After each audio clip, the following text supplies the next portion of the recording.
Hello friends, welcome to TrendTechGuide. Today I am gonna guide you through how to find Wi-Fi password on your laptop. So let's start. So first of all, you can see I am here in my desktop. First of all, click on this start button and search for control panel. And you can see here's my control panel. Now I'll go to this view network status and task. And over here you can see here's my Wi-Fi name which I am currently connected to.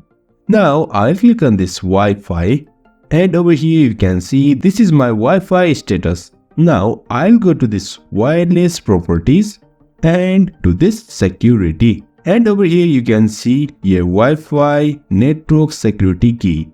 Click on this show character. This is my network's Wi-Fi password which I am currently connected.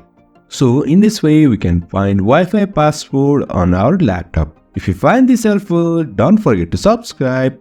Have a good time.